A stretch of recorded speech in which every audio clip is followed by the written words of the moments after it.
So, hello guys, Alicia nyo. Nagbabalik ulit para sa ating panibagong video. So, mga minamahal, mukhang magagalit dito ang mga DDS kay Alan Peter Cayetano. Biruin nyo sa lahat ng mga DDS, si Cayetano lamang po ang nanindigan. Nanindigan saan? Patungkol nga po dito sa impeachment. Na once na kapag ito ay na-file na, constitutional mandate po yan ng Senado na dapat nila harapin agad-agad.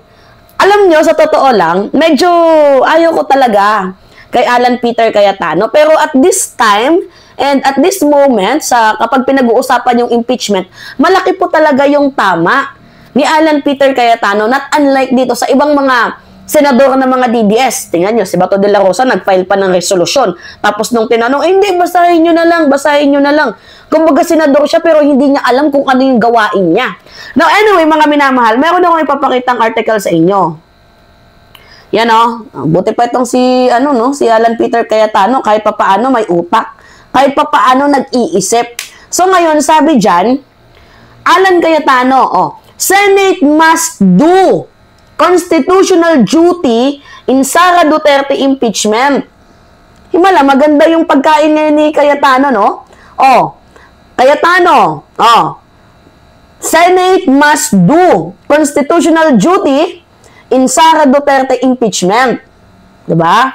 Cheese, nakikinig ka? Keso, naririnig mo ba yung sinabi ng isang DDS na si Alan Cayetano? Narinig mo ba na constitutional duty ng Senado? Diba? Yang impeachment na yan. At continuing body din sa mga hindi nakakalam.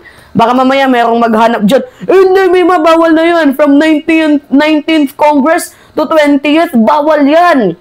Sabi na nga ng isang law expert sabi na nga ng former president ng Integrated Bar of the Philippines na pwede kapag susundin natin yung constitution. Kasi continuing body naman yan. Alright. Sabi dito sa balita, Senator Alan Peter Cayetano on Tuesday said that the Senate remains duty-bound to fulfill its constitutional mandate in the impeachment of Vice President Sara Duterte. Partida, mga minamahal, running mate to ni Kadigungan nung 2016 presidential election. Pero nung tinanong itong si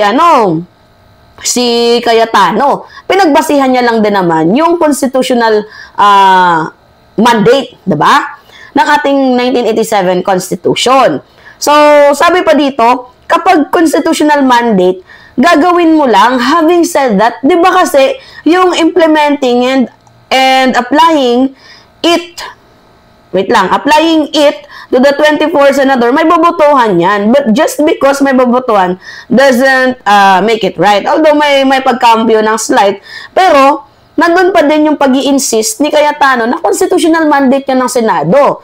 And dapat, sa madaling sabi, forthwith, ikasa na agad. Biruin nyo, ngayon lang din talaga ako nakakita ng impeachment na pinatagal ng 4 na buwan, humigit kumulang 4 na buwan, mga minamahal. So, sino hindi maluloka dito? Diba? Sabi dito, asked if a constitutional mandate can be overturned by a simple majority vote of the Senate plenary, the veteran lawmaker said. Diba? So, the presentation of the articles of the impeachment by House of Representative Prosecution Panel against Vice President Sara Duterte before the Senate was moved, diba? From June 2 to June 11, days before the 19th Congress adjourned sa June 14. Anyway, mga minamahal, may punto itong si Alan Peter Cayetano and dapat yun yung sinusundan ng mga DDS diba? Yung batas. Hindi yung nanggigipit, ang daming ginagawang pang-iipit. Diba? Dapat ang mangibabaw dito, yung saligang batas. Nire-respeto dapat yung batas. Kaso sa ating nakikita, mukhang walang pagrespeto ang iilan. Especially na nga ata yung SP natin. Walang pinapakitang respeto sa ating saligang batas dahil paulit-ulit na lang na dinidelay at mukhang sa aking pananaw, abay papatayin yung impeachment, lalo pat itong si Bato de la Rosa ay naghain na mga minamahal ng resolusyon. So ano yung resolusyon na yon? Na patayin itong impeachment. So, meron na ngang 10 daw eh. Tama ba, mga minamahal? Meron na daw pong 10. Pakita natin sa inyo na pwedeng, pumirma para pigilin ang sumpa ni Sara. Itong mga sumpa din itong mga senador na to eh. Yan sabi dyan sa balita, Escudero, suportado ng 10 senador na patayin ang impeachment. Kasi si Quezon din naman yung nagpapakita na mukhang papatayin niya na yung impeachment, diba? Bakit? Kasi from June 2 to June 11, diba mga minamahal, tapos isang oras lang pinagkait pa? May katotohanan bang inuulat ng Politico.com.ph na calculated play umano ni Senate President Chis Escudero ang muling pagpapaliban ng Senado sa pagsisimula ng impeachment process laban kay Vice President Sara Duterte na suportado umano ng 10 senador na makakatulong sa kanya, diba, to secure his hold in the Senate presidency. Power is the, talaga mga minamahal, no? Iba talaga kapag yung kapangyarihan ng pinag-uusapan, lahat talaga ay gagawin. Kung mapapatalsik ka talaga dyan, nagrarally na nga yung mga Pilipino tungkol sa'yo Talagang isinusuka ka na ng sambayanan to the point na mapapansin ninyo mga minamahal, yung iba nating mga tawag dito, iba nating mga kababayan, sinugod yung Senado, yung ilang grupo, dahil sa pandidelay na ginagawa ni Quezon, ni Senate President Chis Escudero. Imagine that, Senate President ka pa man din ng bansang Pilipinas, pero pasimuno ka, diba? Pasimuno ka sa kawalang hiyaan. Mambabatas kayo. Tandaan ninyo yan, mambabatas kayo, pero kayo yung taga-break ng rules, diba? Lawmakers, pero lawbreakers. Ganun ba? Chis Escudero? Kung ayaw na sa'yo ng tao na maging senador, wala kang magagawa dyan. Katulad kay Mig Zubiri. Di ba? Pinatalsik din naman ninyo. So, karma goes back din naman. Sana ayusin mo na lang yung trabaho mo. Dinggin mo yung hiling ng mamamayang Pilipino. In the first place. Di ba? Pilipino ang nauuna. Kaya nga sabi ko, mga minamahal, much better talaga na i-abolish yung Senado. Nagigets niyo yung punto ko? I-abolish yung Senado, i-push mga minamahal ang parliamentary system, yung unicameral. Kasi pag unicameral, walang Senate yan. Diba? Sa tingin ko kung hindi masusulong yung yung impeachment trial, para sa akin, mas better na na tawag dito, lumipat na lang tayo sa federal parliamentary system. Kasi doon sa federal parliamentary system, walang kapangyarihan yung mga senador. Kasi unicameral, no Senate yan dyan.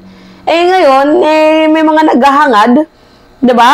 Kaya nga dapat ituloy yung People's Initiative diba? Mga minamahal. Ay naku, para ma-abolish na yan. Kasi yung natin, yung meron tayo ngayon, tawag dito, presidential system. So, talagang yung impeachment trial na yan, matagal ang proseso dyan pa lamang sa Kongreso. Lalo pa pag sa Senado, mahirapan niyang makonvict si Sara Duterte. Aminado naman tayo dyan. Kasi may mga senador talaga na, may power. Diba? Kaya dapat i-abolish na yan. Samantalang pag parliament tayo, mga minamahal, vote of non-confidence yan, mabilis ang proseso. Diba? Sa Kongreso, makukonvict ang dapat makonvict. Diba? So, sana ma-revise naman ng slight mga minamahal ang ating 1987 Constitution dahil sa mga pangyayaring hanash ngayon. Diba? May mga kailangan ng baguhin. Diba? Yes to constitutional reform na tayo. Kasi sa mga nangyayari ngayon, mukhang effect na hindi na kayang tumalab Kasi ang kakapal na mukha ng ibang mga senador. Abusado sa kanilang mga hinahawakang kapangyarihan. Diba? May kapangyarihan sila pero grabe yung pang-aabuso. Ginagamit yung sariling powers para sa mga kanilang pansariling interest, which is nakakalungkot. Bilang isang mamamayang Pilipino, sinuswelduhan natin. Nagbabayad tayo ng tax tapos wala man lang napapatunguhan ang pera ng kaban ng bayan dahil sinusuportahan nila ang mga kriminal. Meron namang iilan dyan sa Senado na okay na magtrabaho. Kagaya ni Rayson Tiberos, diba? Siguro I think si Kiko pati si Bam, okay din naman yan. Pero yung mga DDS, masyadong nagbabayad ng utang na loob Diba, iwasan natin yung ganun. Yung utang na loob na yan. Kasi nakakaano tawag dito, hindi ba kayo nahihiya Nagkakaroon kayo ng utang na loob sa tao, pero taong bayan naman yung bumoto sa inyo. Whew! Grabe. Diba? Wala. Buti pa tong si Alan kahit papaano may utak. O, narinig ninyo? Constitutional mandate yan. O. So, dapat gawin agad, forthwith. Diba? Alright, mga minamahal, pahingi lang po ako ng comments, likes, and share. And also, don't forget to click the subscribe and hit mga minamahal notification bell for more update. Yun lamang po at ingat mga kababayan.